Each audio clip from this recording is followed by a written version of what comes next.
Bonjour à toutes et à tous et bienvenue pour cette vidéo consacrée à WandaVision épisode 7, une première partie avec mon analyse, les informations qui me semblent les plus pertinentes à relever dans l'épisode, et une seconde partie avec les théories pour la suite et fin de cette mini-série en 9 épisodes, sachant qu'au fur et à mesure des épisodes justement, et des révélations qui nous sont faites, eh bien il y a beaucoup de choses qui relevaient auparavant des théories qui passent forcément dans la partie analyse. Et comme d'habitude, si vous voulez soutenir la chaîne tout en profitant de Disney+, sachant que la série Le Faucon et le Soldat de l'Hiver va démarrer dans un mois à peu près maintenant, eh bien vous pouvez faire tout ça grâce à un lien en description de la vidéo. Merci à Disney pour cette opportunité. Allez, c'est parti.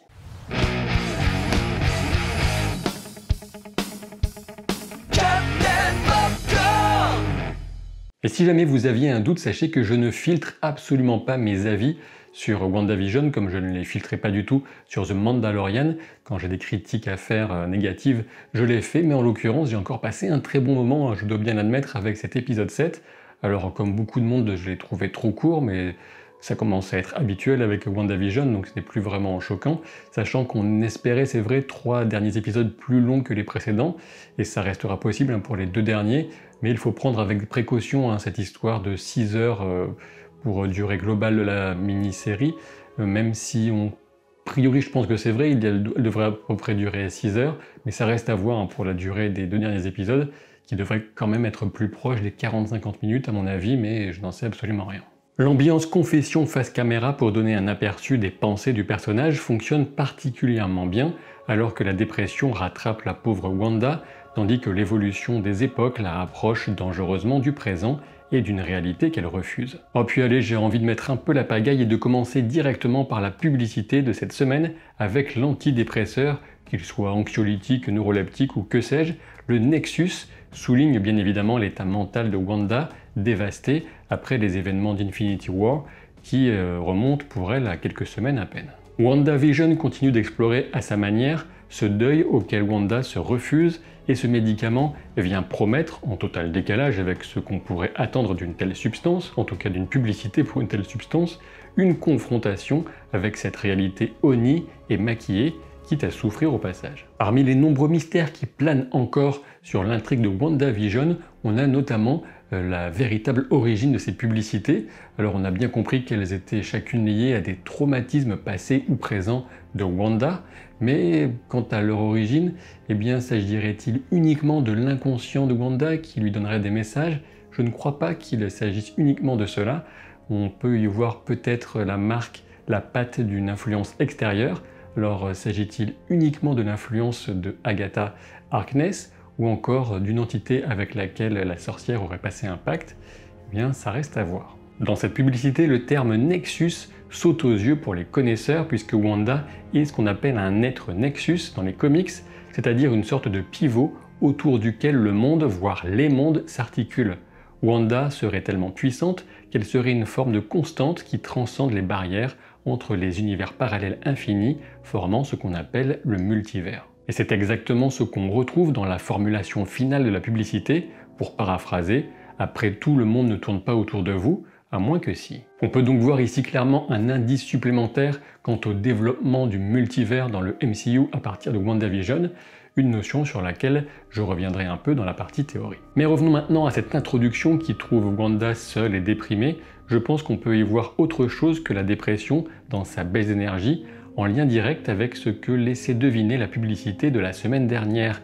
Et oui, de mon point de vue, c'était bien elle que représentait l'enfant perdu sur l'île déserte, et quelqu'un ou quelque chose siphonne sans cesse son pouvoir, ce qui l'épuise forcément, aussi gigantesque que sa réserve soit-elle. On remarque bien évidemment les hexagones sur les draps, et même des hexagones entrelacés, un peu comme si les magies de 2 sorcières fonctionnaient l'une sur l'autre, ce qui prend du sens avec la fameuse révélation de fin. L'oreiller de Wanda, lui, est différent avec des motifs qu'on pourrait éventuellement deviner comme des formes célestes ou cosmiques. Et que maman veuille reposer ses yeux, c'est pour le moins logique alors qu'ils se sont embrasés de sa puissance la dernière fois pour étendre la zone de transformation du réel.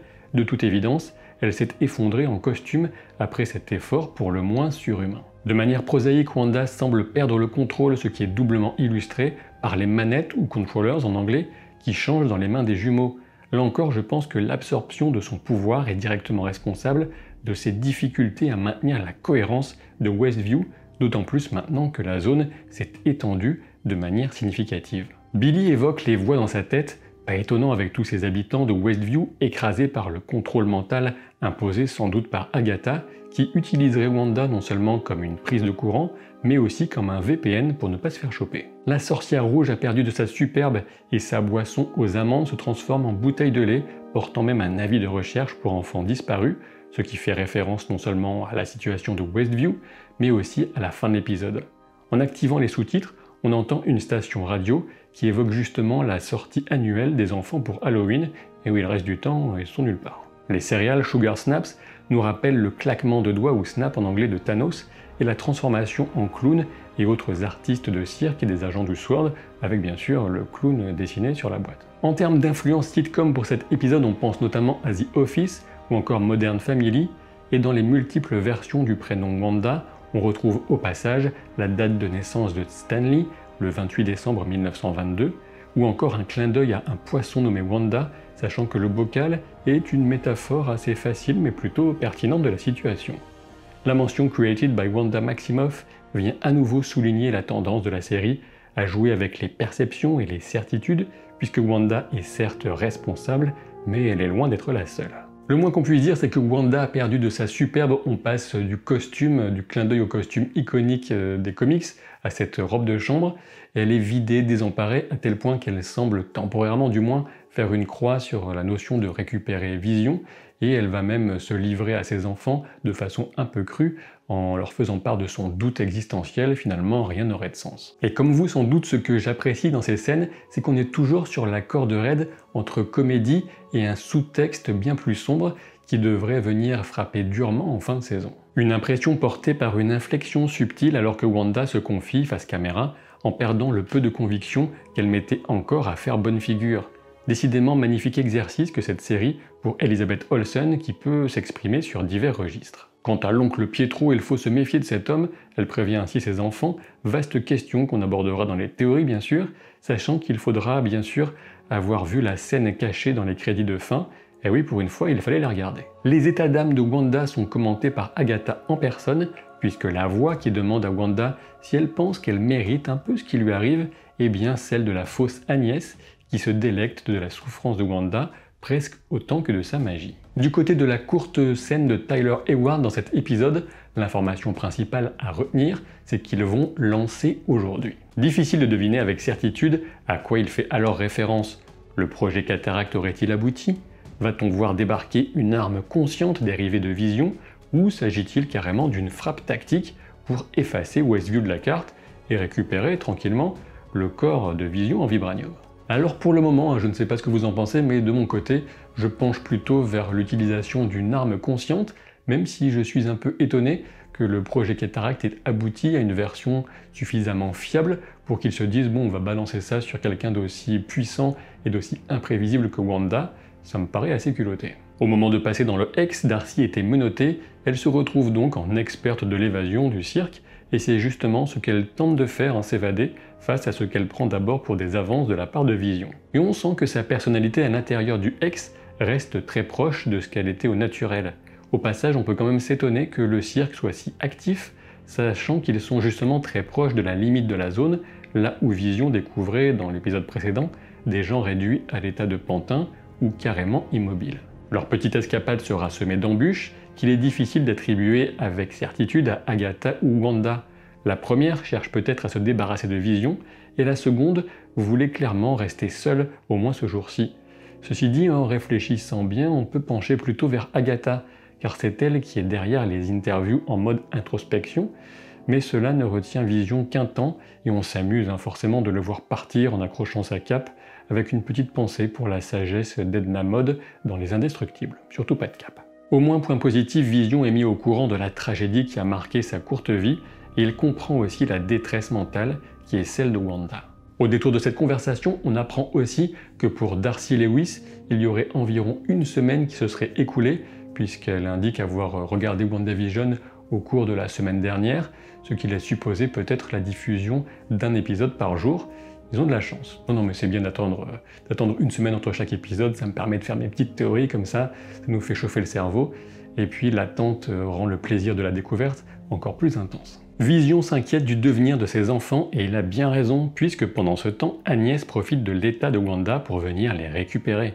C'est à se demander même si le facteur ne serait pas chargé de surveiller Wanda pour le compte d'Agatha, avec cette casquette au logo de lièvre et surtout les cartons qui indiquent fragile, exactement comme l'état mental de Wanda, la proie d'Agatha. Quand Agnès évoque son grain de beauté, c'est une référence de plus aux sorcières, puisqu'il s'agissait de l'un des nombreux signes recherchés par les fanatiques qui chassaient les pauvres femmes à condamner pour sorcellerie. Autre moment qui fait très sorcière, c'est bien sûr cette petite confession de Agnès face caméra lorsqu'elle dit que ça lui est déjà arrivé de mordre un enfant, et je veux dire que dans le contexte, c'était quand même bien rigolo. En parallèle, Jimmy et Monica rejoignent le fameux point de rendez-vous. J'avoue avoir été décontenancé par la dernière ligne du message de Darcy à Jimmy, puisque le message que Vision avait reçu évoquait les découvertes de Darcy justement sur les radiations qui émanaient de Westview et demandait des instructions. Et puis surtout comment Tyler Hayward a pu être capable d'envoyer un message sur l'ordinateur de Vision, qui en était alors au balbutiement d'Internet et de l'informatique. Tout ça est assez étrange. Alors que tout le monde attendait la révélation du contact de Monica, le fameux ingénieur, eh bien on est plutôt déçu avec ces militaires qui semblent évoquer leur loyauté envers Monica et pas seulement envers le Sword. Alors est-ce que ce groupe est composé de Skrulls? C'est possible bien sûr. On peut même imaginer que Goodner, eh bien, ce soit en fait la fille de Talos, comme je le supposais dans mes précédentes vidéos, mais on peut quand même espérer une nouvelle révélation sur ce fameux ingénieur. J'en redirai un petit mot dans la partie théorie. De tout ce qui suit, c'est évidemment la scène du choix aussi inconscient qu'héroïque de Monica qu'on retient alors qu'elle traverse la barrière d'énergie. On entend des moments vus dans Captain Marvel, et notamment lorsque Nick Fury lui disait qu'elle devrait apprendre à briller comme sa tante, à savoir Carol Danvers, exactement ce qu'elle parvient à faire en maintenant son intégrité malgré sa traversée d'un phénomène interdimensionnel. Et ça y est, cette fois les pouvoirs de Photon sont là pour de bon, alors qu'elle perçoit les lignes d'énergie à l'intérieur de Westview et parvient même à contrôler cette capacité avec un peu de concentration, on dirait, en passant de ses yeux bleus à son regard naturel. On remarque aussi que la combinaison portée sous le scaphandre d'astronaute rappelle un peu, voire carrément, la forme du costume de Photon dans certains comics. La confrontation qui s'ensuit avec Wanda prouve rapidement que Monica n'est plus en défense avec le fameux atterrissage de super-héros si cher à Deadpool. Comme je le supposais dès l'analyse de l'épisode 4, le deuil de Monica l'aide à atteindre Wanda, et ce n'est que l'intervention d'Agnès qui vient rompre un début de communication véritable et sincère entre les deux femmes.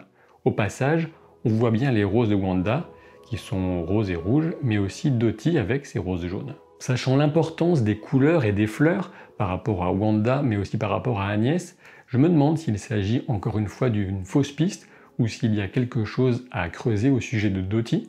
J'y reviendrai un petit peu dans la partie théorie. Et quitte à parler des couleurs, je vais sans doute enfoncer une porte ouverte, puisque vous avez sans doute remarqué que Agnès porte beaucoup de violet dans cet épisode, et même si elle en portait déjà dans certains des épisodes précédents. À l'intérieur de la maison d'Agnès, l'ambiance bascule doucement mais sûrement vers l'angoisse, et bientôt même jusqu'aux prémices de l'horreur. On remarque les hexagones sur les verres posés à table, et la décoration de la maison, ses couleurs participent immédiatement à un sentiment oppressant et étouffant. Même ce cher petit lapin se fait presque flippant, et la cigale sur le rideau carrément repoussante. Il faut savoir que certaines cigales peuvent attendre jusqu'à 17 ans sous terre avant de sortir en masse pour vivre leur courte vie ailée, et il me semble que cet insecte est aussi lié à certaines pratiques de la magie, en tout cas dans certaines formes de symbolique, et je pense que le choix de l'insecte et cette idée de rester sous terre avant d'enfin revenir au jour est complètement prémédité. On ressent un véritable malaise en passant d'un sous-sol désert à un couloir tapissé de racines, et on constate une évolution du ratio d'image avec les bandes noires qui annoncent qu'on sort maintenant de la réalité fabriquée de Westview. Ici, l'ambiance sonore est particulièrement travaillée et réussie entre ce souffle lugubre, ces gémissements fantomatiques, et un insecte qui volette de ci de là. On entre ici dans l'antre démoniaque d'une sorcière en commerce avec des forces impies. En témoignent les visages démoniaques sculptés sur les piliers, les symboles ésotériques, le crâne cornu qu'on devine à peine dans le fond, ou encore cet étrange volatile révélé par une lumière violette juste avant le retour de la propriétaire des lieux. Et bien sûr, la pièce maîtresse des découvertes dans ce sous-sol, c'est ce livre, ce grimoire très inquiétant. On peut supposer qu'il s'agit du Darkhold, dont on avait déjà découvert une version dans la série Agents of S.H.I.E.L.D., mais il faut savoir que cette série, du point de vue de Kevin Feige, n'est pas vraiment canon dans le cadre du MCU, donc ce serait une nouvelle version du livre qu'on découvrirait ici. La séquence de la révélation des manipulations d'Agatha depuis le début semble correspondre à une vision envoyée par sa magie directement dans l'esprit de Wanda. L'ambiance musicale est parfaitement réussie, à mon goût du moins, pour s'intégrer dans l'ambiance de la série. Le lettrage reprend celui de la série The Monsters, concurrent direct de la famille Addams à l'époque, et la voix principale de la chanson, c'est bien celle de Catherine Hahn, l'excellente interprète d'Agnès alias Agatha Harkness. Elle est notamment responsable de l'apparition de Pietro ou encore de la mort de Sparky, et elle jouait la comédie avec Vision dans la voiture. Concernant Sparky, on peut peut-être y voir une référence à la vilaine sorcière de l'Ouest dans Le Magicien d'Oz qui menaçait Toto, le petit chien de Dorothée, mais pour rester dans le cadre de WandaVision, je reste sur mon analyse initiale, à savoir qu'elle l'a tué simplement pour pousser les jumeaux à se faire grandir pour échapper à leur chagrin. L'objectif d'Agatha, en tout cas l'objectif intermédiaire d'Agatha, c'est bien sûr de récupérer les enfants. On avait des tas d'indices depuis le début de la saison, je vous en avais déjà parlé. Ce qui m'étonne un peu plus, c'est qu'elle soit présentée ici à 100% comme une antagoniste. En tout cas, c'est ce qui nous est montré. Je pense qu'on peut éventuellement encore un petit peu se méfier et ne pas tout prendre pour argent comptant. Et oui, enfin une scène post-crédit ou mi-crédit, si vous préférez. Monica ne lâche pas si facilement et on remarque la lueur violette dans ses yeux alors qu'elle observe les profondeurs de la maison d'Agnès. Quant à l'apparition de Pietro, elle nous laisse évidemment avec des tas de questions. Et maintenant il est temps de passer aux théories, mais si vous m'abandonnez ici, bande de petits chenapans, rappelez-vous que j'ai lancé l'opération 500 000 abonnés pour Captain Popcorn, et donc je compte sur votre soutien, et aussi pour les pouces en l'air, puisque ça me fait toujours plaisir. Revenons maintenant à cette notion de Nexus qui fait directement le lien avec celle de multivers, et je pense qu'on peut clairement... Bambou! Et là j'ai été dérangé dans mon tournage par cette petite créature démoniaque.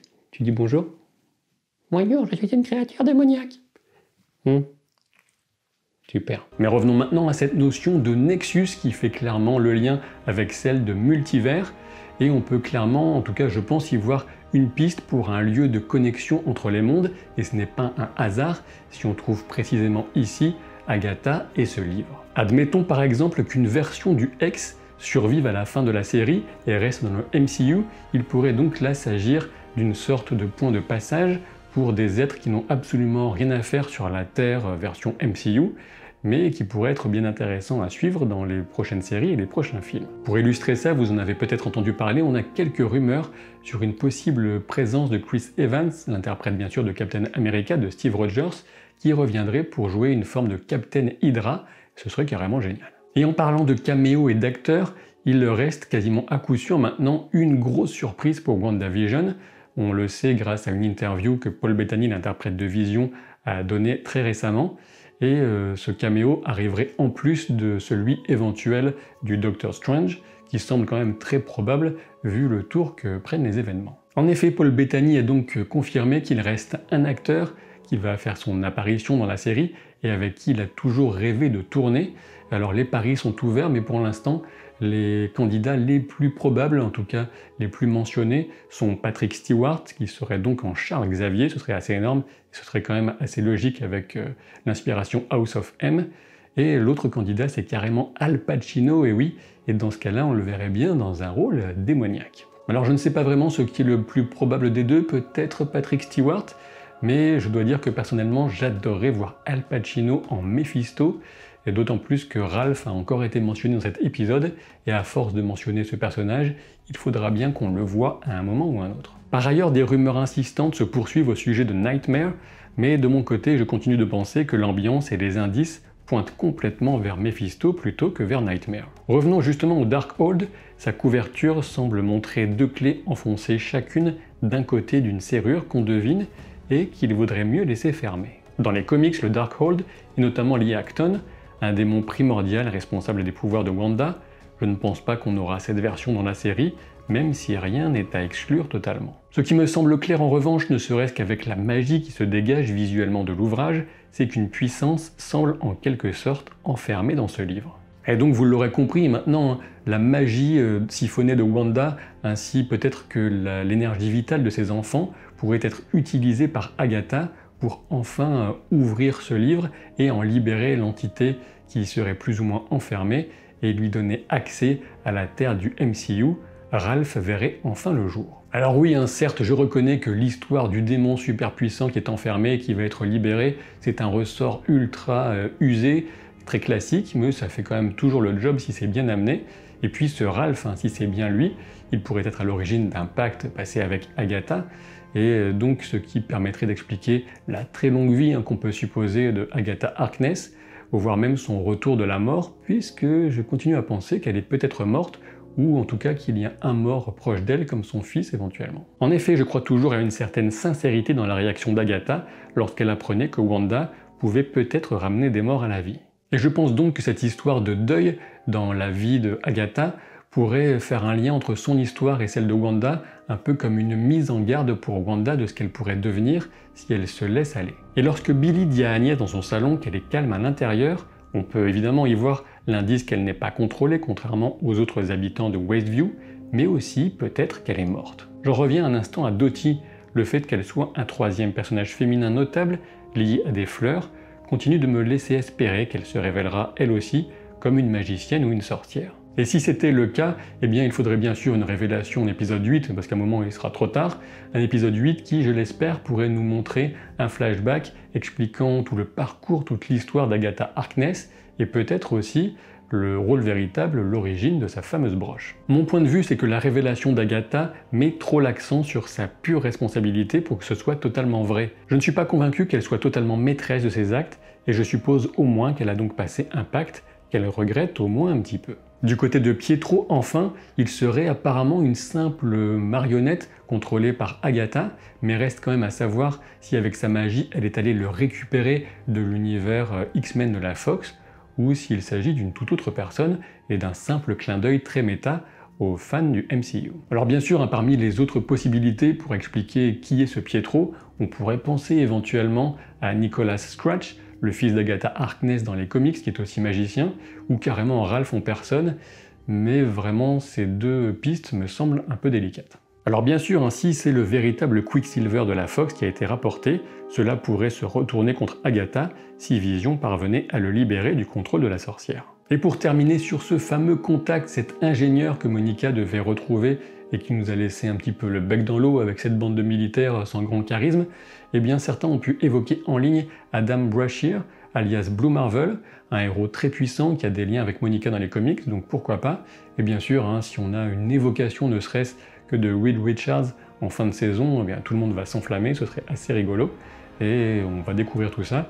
Vous me direz ce que vous en pensez en commentaire. Et bien sûr, si vous ne voulez pas que je vous enferme dans un tronc pourri avec des cigales en gestation pendant 17 ans, eh bien il faut vous abonner à la chaîne pour que j'atteigne le demi-million et au-delà. Et puis jeter un œil aussi à mon livre Captain Popcorn Universe, dans lequel j'évoquais déjà WandaVision et des tas d'autres choses bien sûr, puisqu'il y a tous les univers qui composent ma pop culture ou presque. Et sur ce, je vous dis à très vite pour de nouvelles aventures. Salut!